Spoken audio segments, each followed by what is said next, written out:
Well, hello again, America. We're here this week with our guest, Major General Robert Mumbles Polumbo. Rob and I have known each other since high school, along with his family and my family.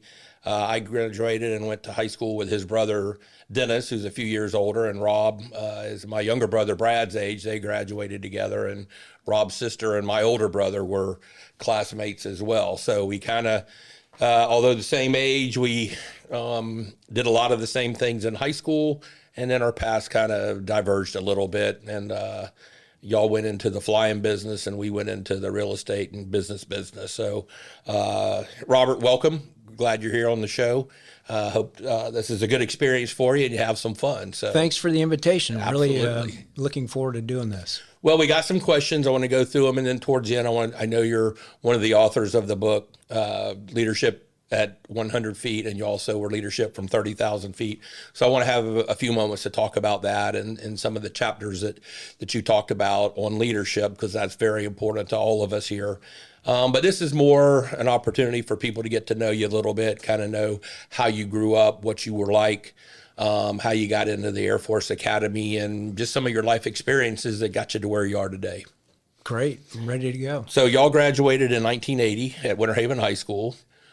What sports did you play in high school? Because I know you and your brother, I'm assuming maybe your sister was athletic as well, but what were your sports? I played football and basketball, could not fit in baseball, and probably wasn't good enough to play with Brad and his team. They were pretty good baseball players, so just the two sports. Yeah, I played tennis and played against your brother, but I was never good enough to demand to play tennis and baseball there at the same time, so I just decided to stick with tennis as well. So what else did you do in high school? Were you in a service club or just a ladies' man? What was your high school life like? I did student government. Could not compete with Brenda Dryden. She was much more popular and smarter than I. And now she's your sister-in-law. And she is. So she kept me on as a parliamentarian. So okay. So I had a role in student government. That was your default. That was it. Well, not everyone's meant to be president, and Brenda was, I'm sure, a great one. It worked out great. So you're in high school. What did you think your career was going to be? I'd heard you thought you might want to be a physician of some sort. What led you to that, and then what led you astray into your life as a pilot? Well, funny story. I thought I was going to graduate and be a water skier the rest of my life there, living in my dad's house. But my old man had my old man had a different idea there. Yeah. So he told me, "Hey, what are you going to do after you graduate? Because you're not living here." So I really scrambled. So my older brother, Jake Dennis, was at the Air Force Academy, and so my dad conspired with him to have me go out there and see the academy and see what I thought of it. So my brother picked me up at the airport. We drove by the academy. He said, "It's up there on the hill there." We went all the way up to Denver. He took a left into the mountains, and we did snow skiing for all weekend with his squadron mates. So I didn't get to really see the academy, but everything around it seemed like it was pretty fun. So I came back, told my dad, "I'm going to the Air Force Academy," and so it happened. Why did you think you wanted to be a doctor? I mean, I know you did well in school, good grades. Yeah, I was always interested in biology. Took a number of those courses, the AP courses in high school, and thought that was what I wanted to do. And quite frankly, I'm still interested in biology and anatomy and those kind of things. But when I took my sixth semester of chemistry at the Air Force Academy, and then looked at another 3 or 4 years after that of going to medical school, I said, maybe I think I'm done with school. So somebody said, "Hey, this flying should be pretty fun." So I figured that might be the best way to go after I graduate. What'd you major in out there? Pre-med biology. So I went. So you were really committed to it. I was, and I was the only one of the 30 biology majors that did not go to doctor school, and so I was the number one graduate out of the biology department, and they kind of had a little egg on their face when I went to be a flyer and not a Were you the only one that became a flyer? That's correct. So that's how you spin it, as I was the only one who made it into an airplane. That was it. Whereas the other guys stayed in class. Your dad was in the Air Force. What was his rank? What did he fly? Well, he was a young country bumpkin out of Huddleston, Virginia. He was the youngest of six, five sisters above him. Wow. And his dad was an immigrant from Italy and worked on the railways. And so he just enlisted in the Navy. It was during World War II or right after it, and really didn't have any idea of flying. And when the Army Air Corps started recruiting for cadets to go on the aviation program, you didn't need a college degree or anything. And so he cross-commissioned and became an aviation cadet.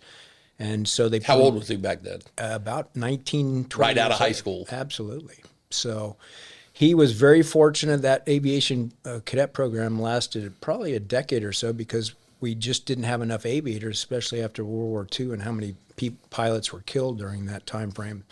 So they said, hey, you're going to get your wings, but you got to eventually go back and get a college degree. And he eventually did that. But he got into aviation, kind of a sideways entry, if you will, but it really changed his life. How long was he in the service? He was in for 22 years, retired out of Anchorage, Alaska, and we drove all of us in a white Oldsmobile station wagon. I remember some of the stories from it, but we drove all the way to Winter Haven, Florida, and settled where his sister had already settled. So that's why y'all came to Winter Haven. 1968, yeah. Wow. I remember you had mentioned, Dennis and your dad saying, what are you going to do? You can't live here for the rest of your life. I remember my high school graduation present from my mom and dad was a suitcase. So a similar type story, a little different verbiage, but it's like, go to school and then, make your way. It's a great nudge. You got to move on and go make the world, for yourself. Yeah. And I was always welcome to come home, but it was never to come home and live. Exactly. If you need a month out of college till you find yourself, that's fine. But, this is not where you're going to set up shop when you come back. Absolutely. What did your dad fly? He flew the first jet fighter in combat, F-80 Shooting Star. And so it was primarily an air-to-ground aircraft where it had a gun that it could shoot and then shoot rockets as well. But he flew 100 missions in the Korean War in that first jet fighter that flew in combat. So very unbelievable. He came back one day with 100 holes in his aircraft, and he's got a picture, and they put him in all the local newspapers, him underneath the fuselage with all the holes from rounds coming up from the ground. So very brave and courageous, and we were always proud of him. Did he talk to y'all a lot about his flying days? Is that how your older brother and then you maybe got the bug to do that? Or well, he got in a flying club there at Browns or at Gilbert Field, right? And so he had a little Piper Cub that he flew, and he started taking us up when we could barely walk. So he introduced us very young into aviation. Did you just kind of fall in love with it? Hey, I love the view from up here, or were you like a white knuckler? Because I'm a white knuckler when I fly with your brother in a little single engine plane. I don't blame you. Yeah, I said, don't do that pilot stuff. And I want you to treat me like your wife. Go nice and flat and level. Don't bank or anything. So. No, I mean, I enjoyed it. It was really fun. He used to always, as we got a little older, he would go, okay, because he said, hey, you fly the airplane right now. And so we thought we were flying it. And, of course, he's backing us up on the controls. But he'd go pull the power on the airplane and go, okay, you just lost your engine. Where are you going to land? And so we would look out and look for a pasture or the dirt road or anything, go, I'm going to land over there. He goes, okay, we'll set it up. And so we would do these emergency kind of procedures. How old were you? 8 years old or so. So were you sitting on a phone book so you could see over the dash? Absolutely. You bet. So, he was just nothing, powerful that he was directing us that way, but it was very interesting to me. But that's kind of where you were first had your taste with it and said this is kind of a cool thing. Yeah, absolutely. And so your brother went out to Air Force Academy, and the story I heard was, hey, you got to get out of med school and come out here and fly these jets. I don't know if that's actually the way it was, but, what led you to wanting to be that pilot? Was it the romance of it? Was it the thrill of it, the challenge? What drew you to wanting to be a pilot? I think primarily my dad and my brother. I mean, I looked at my dad's career, and then my brother went immediately from graduation to fly F-16s. So, it was an easy kind of fit for me. Right. And I really didn't have anything else going on at the time. So med school was out. Yeah, med school was definitely out. So most of my friends were going that way too from the academy. So taking the path of you go through the academy and all of a sudden, yes, I'm going to be a pilot. How long, or do you get to pick which plane? Do you take the aptitude test and say, hey, this guy can fly a fighter, this guy can fly the X, this guy can fly Y, or this guy can do this? How did you get into the F-16s? So it all started at the Air Force Academy. They had a couple of courses. You could solo a glider, which I did, and then there's powered flight at the end. When you're going to go to pilot training, you got a pilot training slot. You did a Cessna 172 and did a course in that as well. But it's all based on your performance in the academy. So they racked and stacked you in the first from your grades or just grades your overall and your military order of merit. So your grades and your military and your athletic were all linked together to give you a grade point average, if you will. Okay. And so the higher the grade point average, you were at the top of the list and then went all the way down. And so the first person that said they got a pilot slot, they got to select what pilot training base they were going to go to and what time frame. And so you just went down, and when it got to me, I said I wanted to go to Williams Air Force Base where my brother went, and then I wanted to go the first class I could get in. And so I went 19 days after graduation to pilot training. Then you got a year of pilot training just learning how to fly jet fighters or jet airplanes. And then you're ranked in that as well. So by your aptitude, by your skill, by your performance. Okay, absolutely. And you have 3 or 4 evaluation rides where a stand eval instructor flies with you and rates you, and so they rack and stack you again. And then each class gets a drop of aircraft in it. So whatever the needs of the Air Force were at the time, they had a certain amount of fighters, certain amount of heavy aircraft, certain amount of helicopters, and so on. And so when it came to your choice, whatever's left that you wanted, you could select.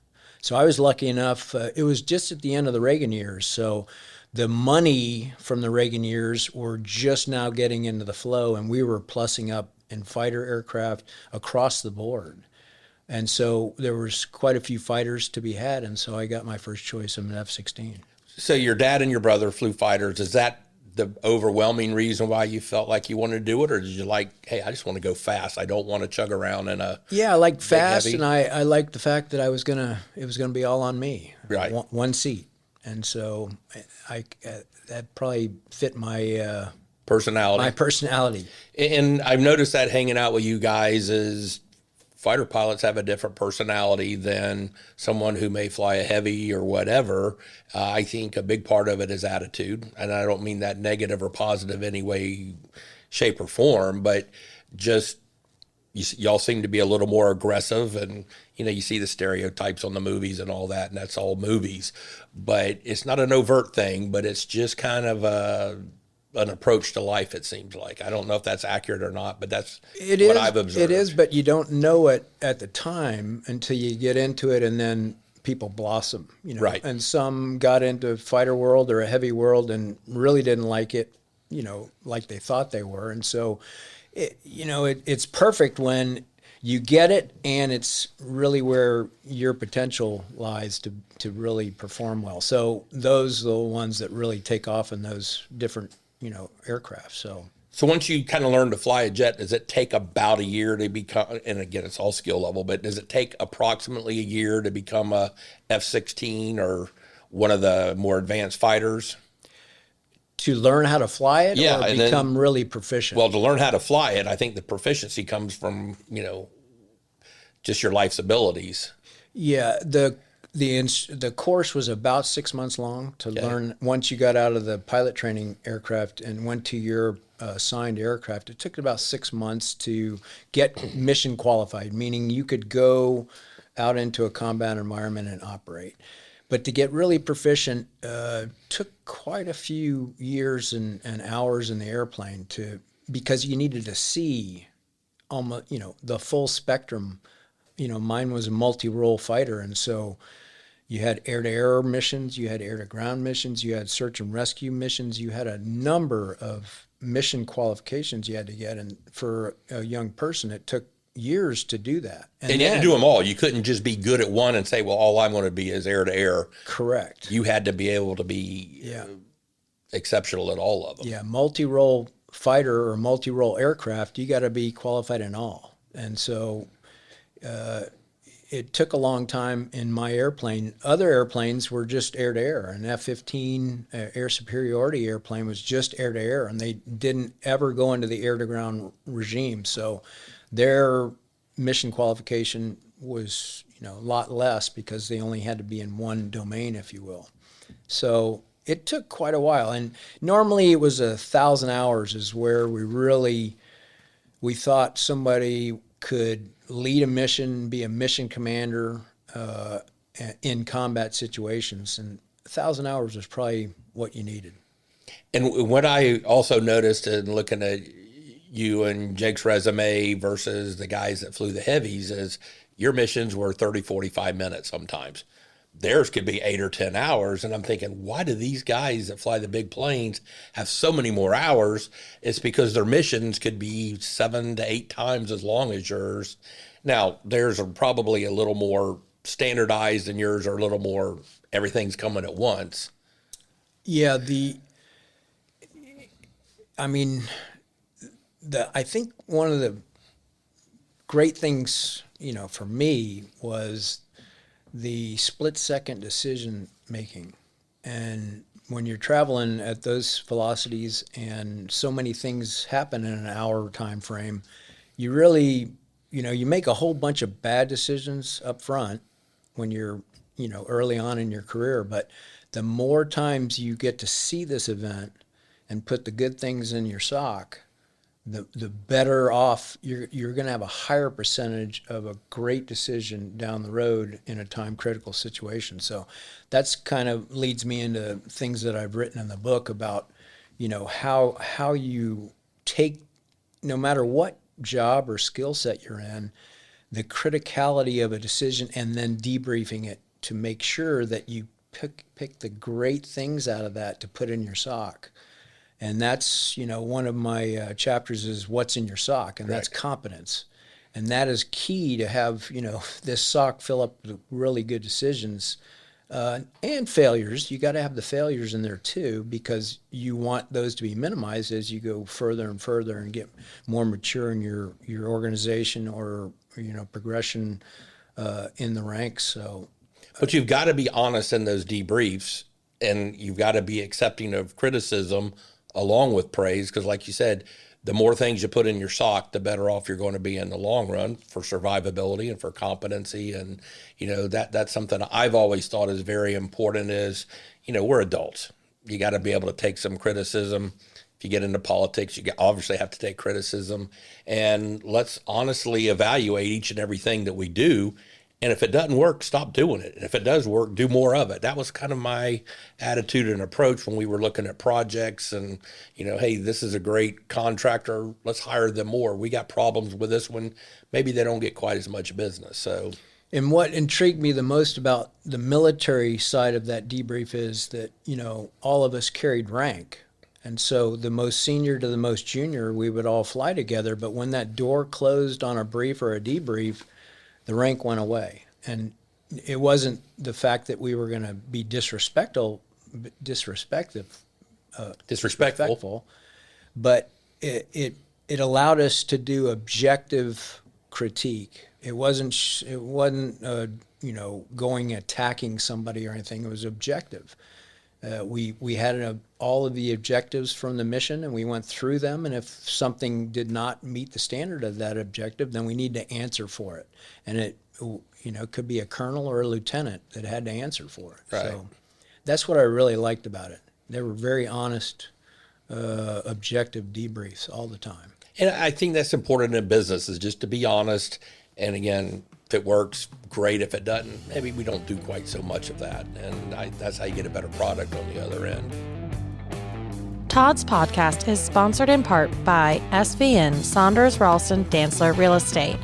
Since 1996, the firm has offered unrivaled brokerage services throughout Florida, Georgia, and Alabama.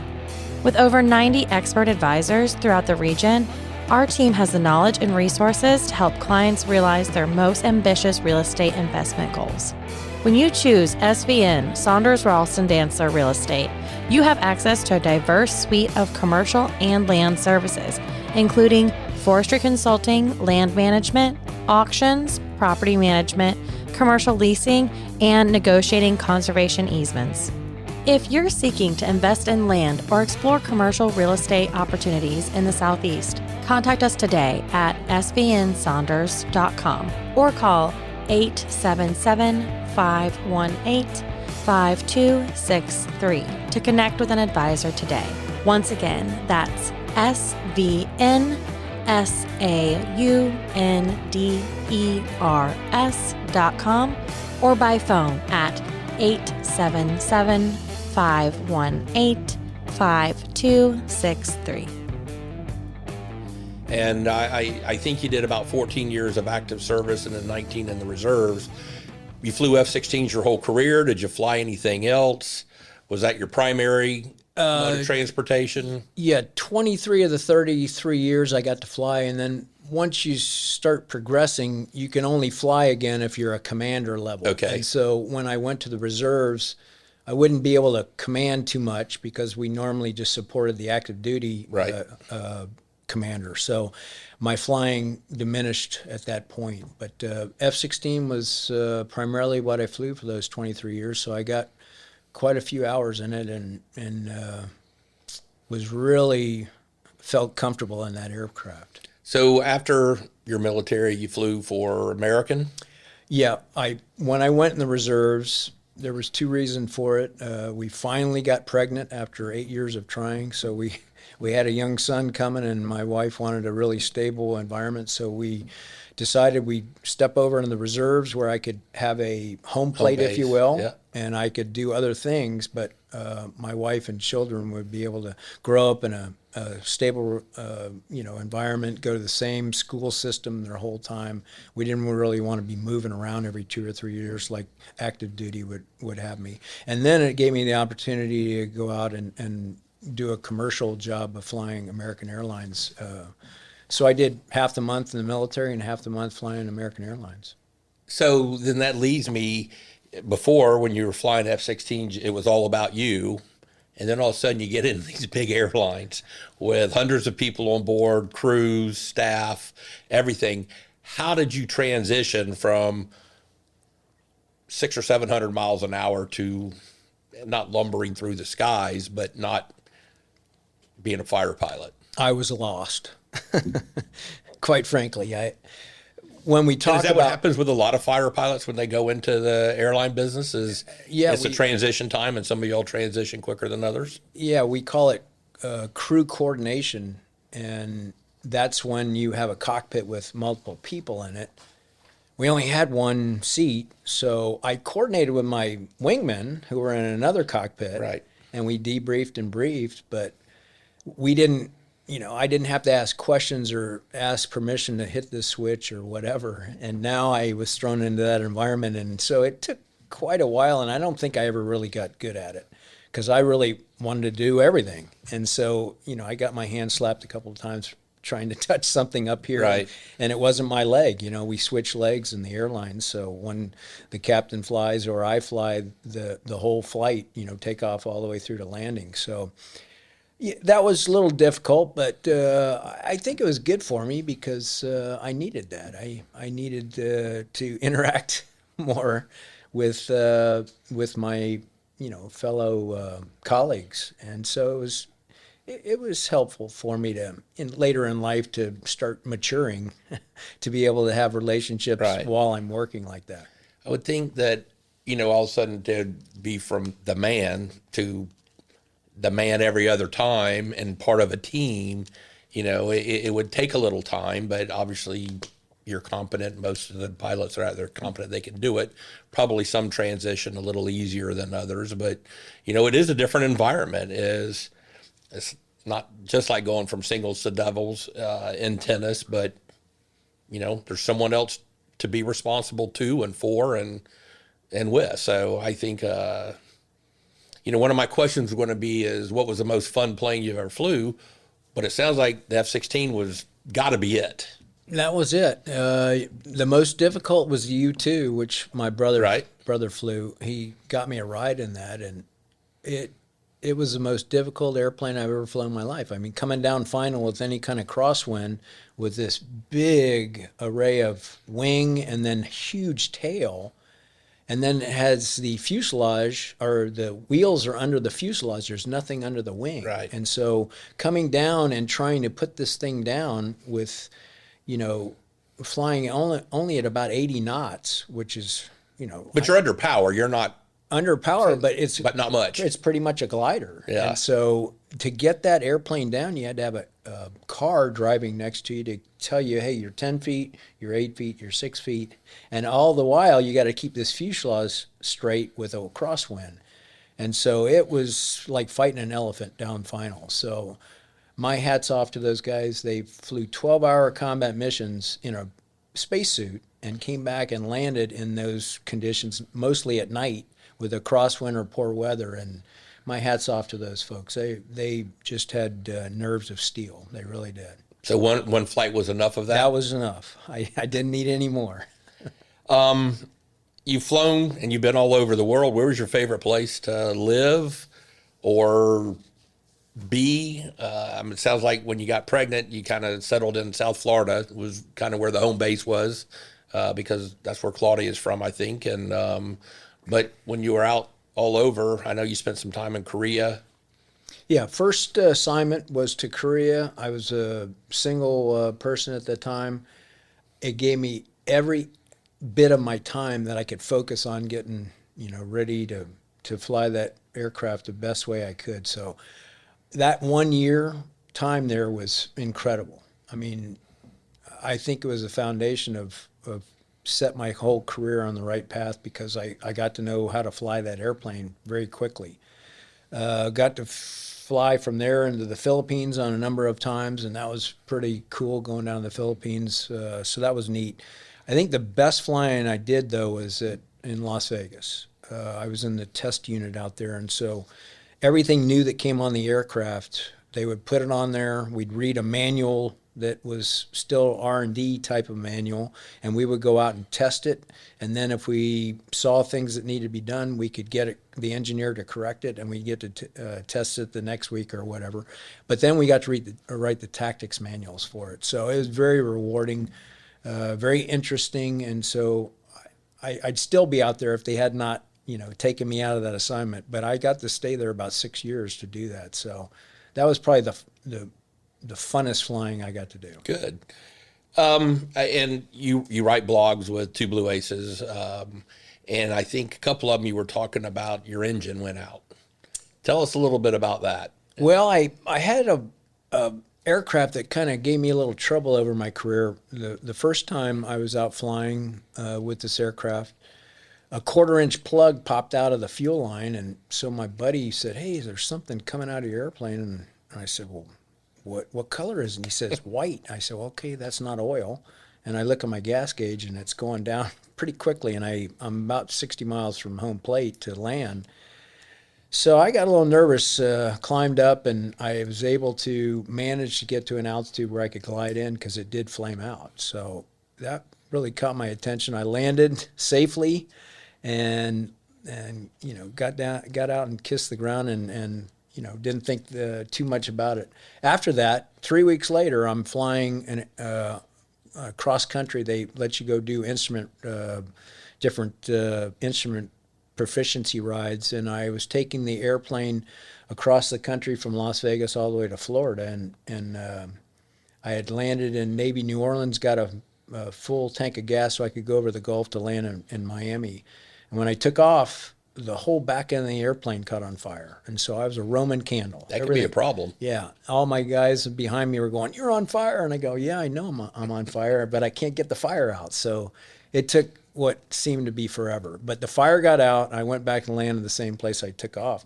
But when I got out and they were spraying it with foam and everything, and I go look around, I look at the tail number and I go, that was the same one that tried to kill me 3 weeks earlier. So I said, I'm never going to fly this airplane again. Well, flash a couple of years forward, I'm at my new reserve base in Miami, and I go out to get a hero picture, and they said, yeah, take a picture by this airplane, and that airplane is out on our ramp now. And I said, oh, I'm never going to fly that airplane again.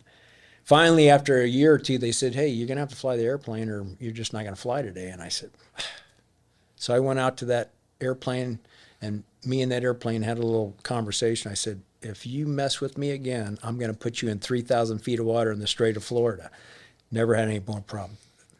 So when you get assigned your F-16, does that plane typically stay with you your whole career? No. Or if you go to this base, here's our stock of F-16s. Yeah, they normally stay, those aircraft lots stay at that unit. How did you keep getting the same one? Well, they were closing bases down, and so this airplane kept moving to bases. They closed, and then it finally, when I showed up in Homestead Air Force Base, it was there. So it kind of followed me, and that's what was haunting about it. It seemed like it was stalking me. So the F-16s, and not to belabor it, but I'm assuming they all kind of have a little of the personality. They probably try and make them as stock as possible, but you will get in one and you will fly it and it'll fit you or it'll fit your tendencies better.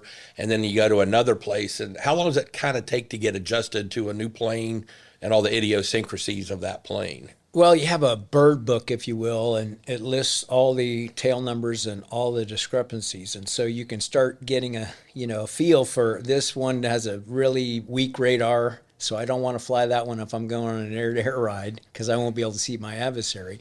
So each bird, just like, you got a couple cars and you know which one has this issue. So it's the same. I remember listening to your brother talk with some friends of ours, Bud Strang and John Strang, about planes, and they were talking about, like you just said, this one's got this problem and this one's got that one. And I said, what are you talking about? What problems? He said, well, all planes, they're not all 100% when you fly them, which just kind of shocked me and scared me a little bit, thinking, what's wrong with these airlines when I get up in there? And I never thought that they're not all 100% when you take off. And yeah, they have they associate a malfunction with a risk and whether there's redundancy. And so if there's low risk and or there's a redundant system that can take care of that, or you're going to a place where there's a close divert, you could go into an airport close to it, then they will fly it sometimes on a one flight mission, if you will, until the next situation presents itself. So, no, you don't fly, we call them Code 1 aircraft that have no discrepancies at all. You're flying Code 2 and not normally Code 3 because they don't fly a Code 3 aircraft in the military. So, although I have been in combat situations where you'll fly a marginal aircraft because you need that aircraft up. So, but you know what the weaknesses of that particular aircraft are. Absolutely. So you don't push it on a place that it can't go. Or put it in a mission that it won't be able to perform well enough. You bet. I just remember flying with your brother once, not to keep bringing him up, but we were flying in Les Dunson's plane, and we're pushing out, and he goes, now the gas gauge doesn't work. I went, well, why are we going up? And he said, well, I've already checked it with the dipstick type thing. And I said, yeah, but why are we going up?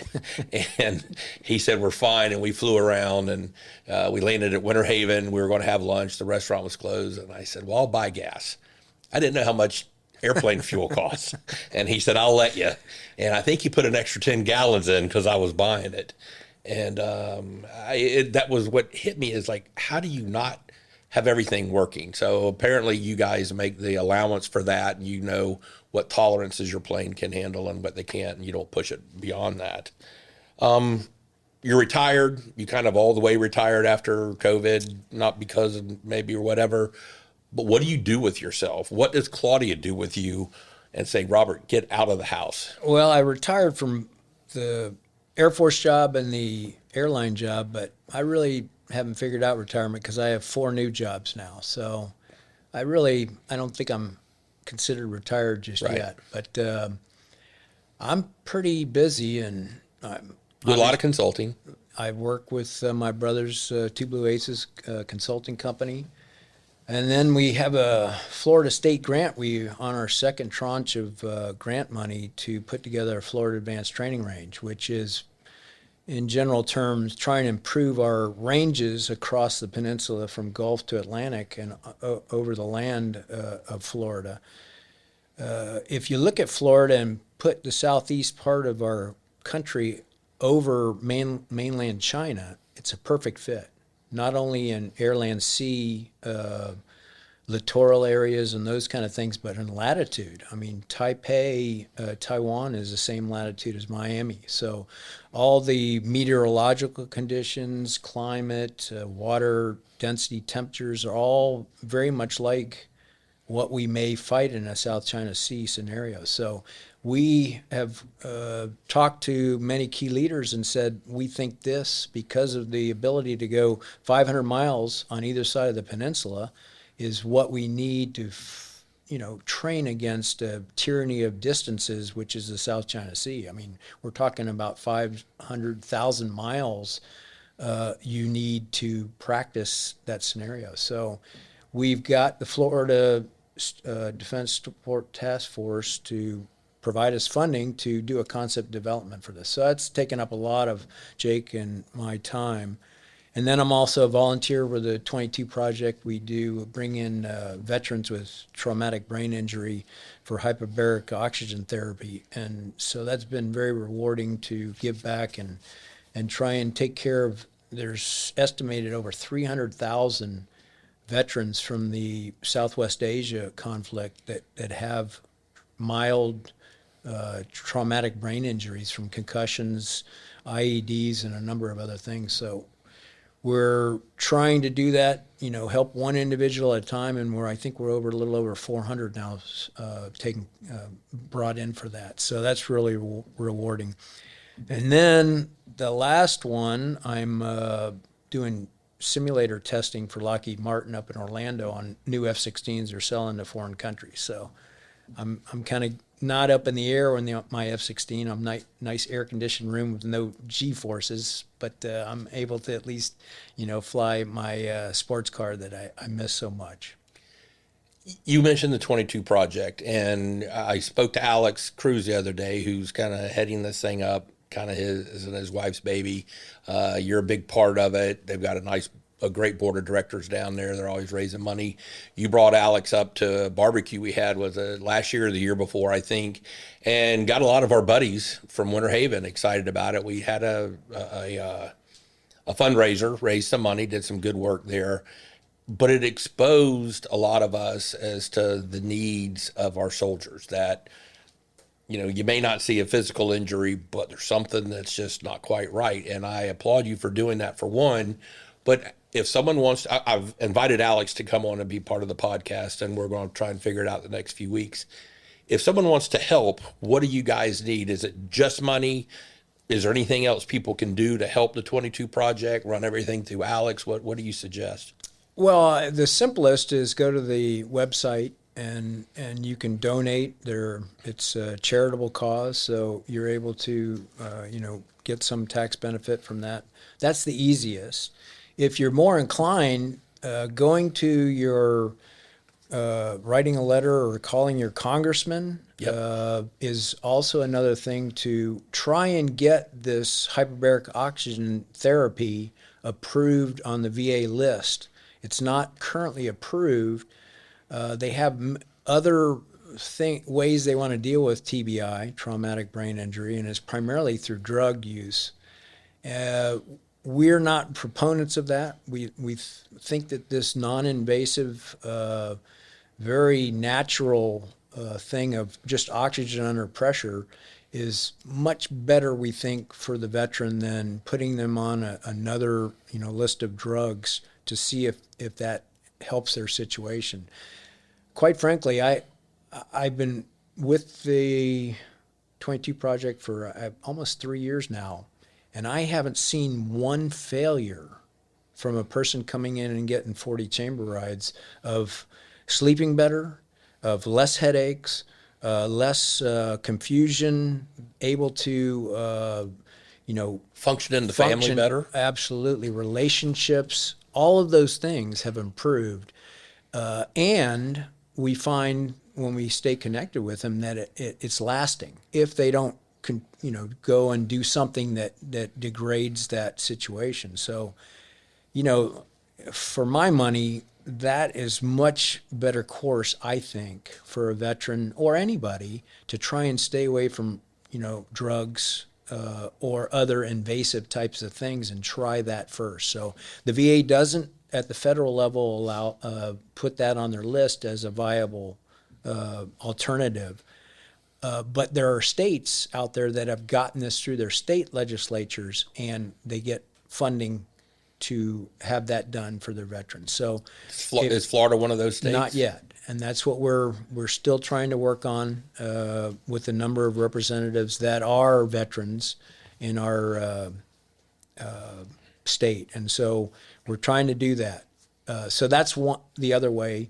Other ways, you're probably not going to be in the area, but we'd love to have you down in Delray. We have fellowship meetings every Friday morning at 7:30 every week. We never fail. And we want to try and heal not only the body, but we also look to work on the mind and soul of these individuals too, because many of them have had this problem for 15, 20 years, and so it's taken its toll on their mind and soul. And so we try with a bunch of graybeard volunteers like myself that we come in and we just talk with them, and we have honest discussions, and we find that to be almost as fruitful as what they're getting in the hyperbaric oxygen therapy. So that's the other thing, but that's kind of local kind of stuff. Yeah, but one of the things that was compelling to me and some of our buddies was that you help restore their family. And, the wives are saying, I can now sleep with my husband. He doesn't have to sleep on a couch. We can sleep together. He doesn't get disruptive with the children because he's dealing with stuff. And if you said you had 400 people that have gone through it, it sure seems like there ought to be enough data that the VA would say, let's do this on a much grander scale. And if we can do this, we're not putting these men and women on a lifetime of therapeutic drugs. Maybe we could do this, and they can use for lack of a less articulate word, a tune-up every so often, just to keep that, the progress going. Yeah, Dr. Allison Bested is the doctor that works with the 22 Project, and she is doing a formal study as we speak. And so you have to do those for the VA to even consider it. So it needs to be done formally, and then it needs to be vetted through medical journals. And so we have 20 individuals going through that program right now. A formal study will be published. Then it'll go through the journals, and people will, the experts will comment on this, and that'll probably be the inroads to try and get it federally approved on the VA list. So what I'd like to do, ask Eli, our producer, is, once we get the website going, I'd like to put a link to the 22 Project on there so that if people are listening and they're more intrigued by this and they want more information, they can go on there, figure out, hey, I just want to write a check. That's all I've got the capacity to do. Or if it's come to a fellowship meeting, or, hey, I'm a physician, this is my area of expertise, coordinate through your group, and, you may find that person out there. But it touched us. It was important to us. And, I think people raising money, have a golf tournament. We did a fundraiser up here. You're always looking for money. You're always looking for funding. And, it's certainly a cause that's very worthwhile doing. Hey, listeners. Hey, everyone. Hola. Hi, all. Hello, everybody. Hello, this is Rob Polumbo. This is Fred Hyde. This is Juliet Ashley Vide. Dr. Angela Garcia Falconetti. This is Congressman Scott Franklin. This is Margie Grant. This is Jake Polumbo. And I want to thank you for listening to Todd's podcast. Thank you for listening to Todd's podcast. Thank you for listening to Todd's podcast. Please make sure that you like and or subscribe. Don't forget Don't forget to subscribe to Todd's podcast on your favorite podcast app. Tune in and listen. Join in and listen to us. Thanks. Thank you. Kind of the last thing or two I want to talk about is the book, our books plural. And the first one y'all did was leadership from 30,000 feet. And then the second one that just came out a couple of months ago was leadership at 100 feet. And I've read the second one probably 5 or 6 times. The first one I read twice just because I wanted to kind of get a better understanding of you guys and how you write. And tell us a little bit about that. Leadership's important to you. It's important to all the ACEs. It's important to be leadership development.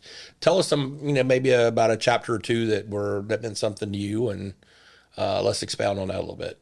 Well, the first one, through team meetings through our Two Blue Aces consulting group, we got talking, about who we remember in our 30-plus year careers. All of us were 30-plus year Air Force officers in the general officer ranks at the end.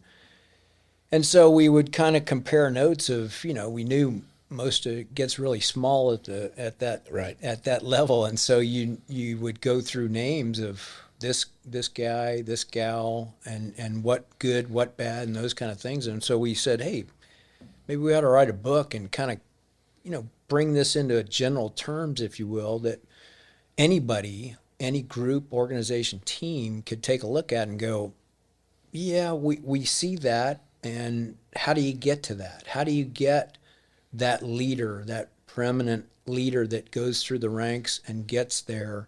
And you go, that's a 1 in 100, that makes it to that level. And you really go, that's the one. And so most of us were down to less than a handful of people. We go, that's really tops right there. So we said, hey, how are we going to do that? And so we just, in general terms, we tried to make it catchy, and we said, let's use the letter C and formulate 5 C's words of leadership. Of 5 C's of leadership. And so we came up with competence, commitment, courage, compassion, and character. And so each one of us wrote a vignette, if you will, short little story on who we thought encapsulated that.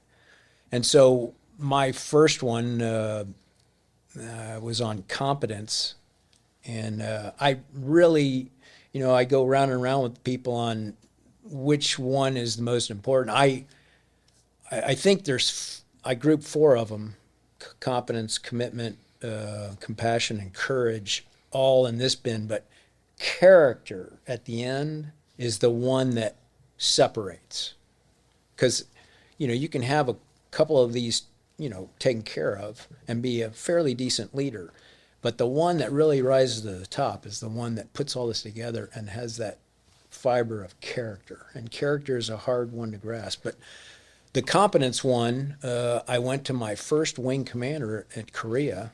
Like I said, when I went there as a single guy, brand new in the airplane, and this 30-plus year colonel, Vietnam War era, crusty old guy, he was still at it. He was still down in the weeds with us, and he would lead every mission and plan every mission and go through all the debriefs with us. And I go, this is my first assignment. I go, that's the way you're supposed to do it, right? I never saw it hardly ever again in my career.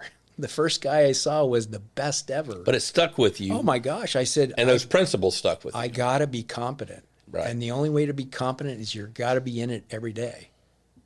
And I understand he's a supervisor and you have other things to do. But when he put that was on his schedule, he went down and did everything that everybody else was going to do on that.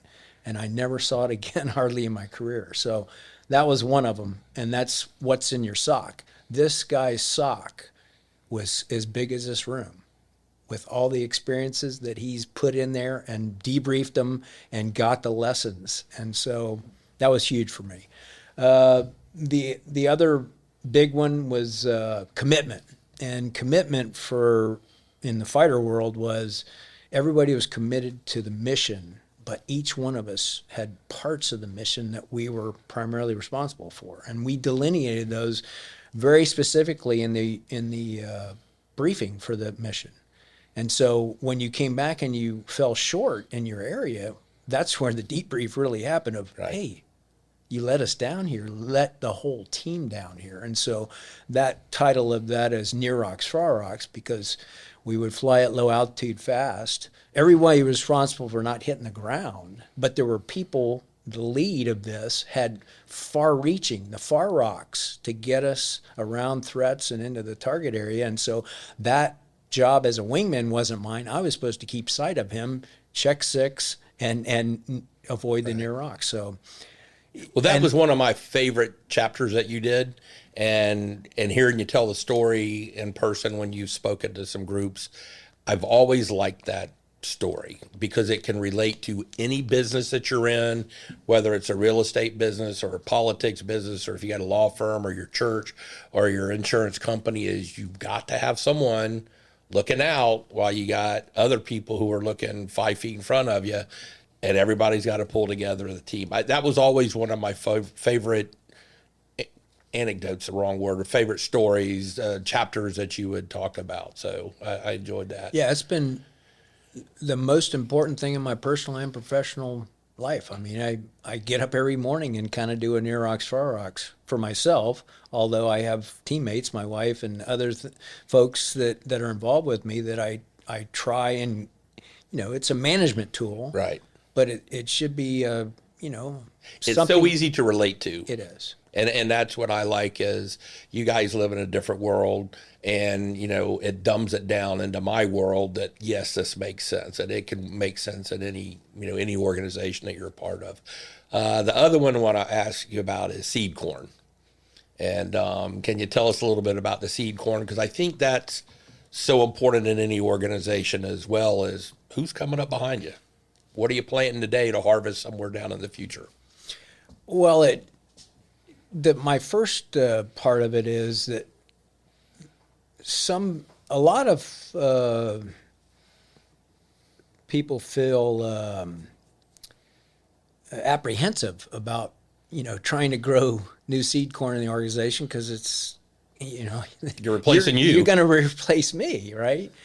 But I feel strongly that that's what makes you better and better and better. And of course, we're all going to fall off the end there and retire, but you want everything behind you to be even better than when you were there. So that was always something we thought about when in the military world of how do we continue to grow that next generation. And so, I'm a simple guy, and I use a lot of simple things like my 6 P's for success, 3 R's for failing forward. This one was the 5 D's, and the 5 D's are you got to first develop the plan for your folks. You got to define the vision, and we called it commander's intent in the military, but the leader has got to define that vision for everybody so they're filled in, so that when they come in on a day when somebody's not overseeing them, they can continue to do the business of the organization or the team because they know the intent of the commander, because he made the vision, he defined that vision there. And then the other huge thing from that is once that vision is there, you got to maintain standards and develop those standards and demand those standards. And so the organization knows where the low end of the standards are, and you're not going to allow anybody to deviate below that. So you set those. And then once you do that, the leader's got to lead with that example. They've got to demonstrate that with their example. If they don't do this in their professional and personal life, then everybody's going to look at them and go, you don't walk the talk here. Yeah. So that's the other big one. Then the last 2 are really huge. And those are, you got to delegate. You got to delegate as low, or not low, but as junior in the group as you can. Because you need those junior people to be accountable, and you need them to start working on their leadership skills. And so you got to delegate. It takes risk, to allow somebody to go off and do what you've given them intent to do, but you got to coach them through it. And so that's how you get them going. And then the last thing we've already hit pretty heavy is you debrief everything. Right. You got to debrief everything. And that's where you're going to get your new seed corn doing the 5 Ds. I want to encourage everyone to go to Amazon and get the book. It's Leadership from 30,000 feet and Leadership at 100 feet, or Leadership at 30,000 and Leadership from 100 or something like that. It's $10-15 a book. They're easy reads. And what you need to do as you're reading them is say, how can I take these high intensity lessons from these highly qualified general officers and make it work for my business, make it work for my family, make it work for my church or my volunteer organization. And I think that is so important. You guys don't make hardly anything from the book. It's kind of a labor of love. And, you know, it's easy for me to push because I enjoy the books. They're interesting stories and they're from people that you don't normally get to be around. One thing I want to ask is, or probably the last thing, is there anything that I haven't asked you that either you thought I would or thought I should, or is there anything you want us to know about you? What's going on? Well, I always get the fact that I've followed my brother all the way through grade school, high school, the academy, and Me too. 30 I had the plus same years of the problem Air with Force. mine. There you go. So you know that. So the question I always get is, who's the best pilot? Yep. And so I'm going to wait. Have you had him on the podcast? I haven't had him yet, but I will. But you're welcome to go ahead and say it. I have my opinion, but you can ask his opinion as well. I will. I'll leave it at that. I've heard the story and I've heard his explanation. So I think that's always pretty funny. I want to thank you for coming on. I really do. Again, the Polumbo family and our family have been friends since y'all moved to town. Forever. And, you know, I've watched Robert from a little bit farther away just because he's my younger brother's age and our families are close. It's been an honor to know you. I appreciate all your service that you've given. Please pay attention to the 22 Project. And I want to thank you. The last thing I want to ask you, how did you get the name Mumbles? That's your call sign. Can you tell it? I've heard a couple of versions. Yeah, sometimes I don't speak clearly, and it's not the way you're supposed to get a call sign. In the fighter world, you go through this organized format, somewhat organized, but there's a call sign committee, and they got to do all these type of rules. But in my case, they gave me a call sign, and then throughout the night, as the night progressed, that call sign got diminished with this Mumbles thing. And so it was completely against policy, but I got stuck with Mumbles and didn't complain. So I just stuck with it for 35 years. One of my favorite names is Pork Chop, who ran the Air Force, the Avon Park bombing range. I thought that was a wonderful story too. Next time you're on, I want you to talk a little bit about Jeremiah's weed and some more of those stories. And maybe we'll get several of y'all around a table and not just a one-on-one and talk about maybe another book, maybe just some stories. But I do want to thank you for coming on Todd's podcast, being a great guest, and I appreciate it. Folks, the book is Leadership at 100 Feet, Amazon.com. The 22 Project will be on our website. And am I missing anything, Eli? All right, I appreciate it. Robert, I appreciate all you do for us. Thank you. Thanks. We're off now to a book signing. Appreciate it. All right, thank you. Hey, everybody, I want to thank you for listening to Todd's podcast. This has been your host, Todd Dantzler. If you enjoyed this episode, I hope you'll join me next time when we interview Dr. Angela Garcia Falconetti, the president of Polk State College, where we will talk about her love of family, her love of Polk State College, her love of our community, and the struggles that she goes through being the leader and the successes that she's had and what she really enjoys about being president of Polk State College. Hope you'll tune in. As always, don't forget to rate, review, follow, and subscribe to Todd's podcast on your favorite podcast app.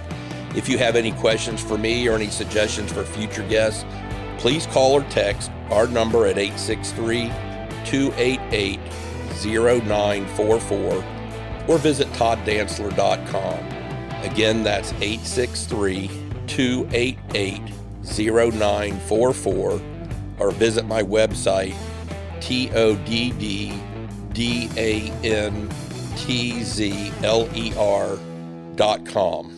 I look forward to hearing your questions and feedback, and please take care.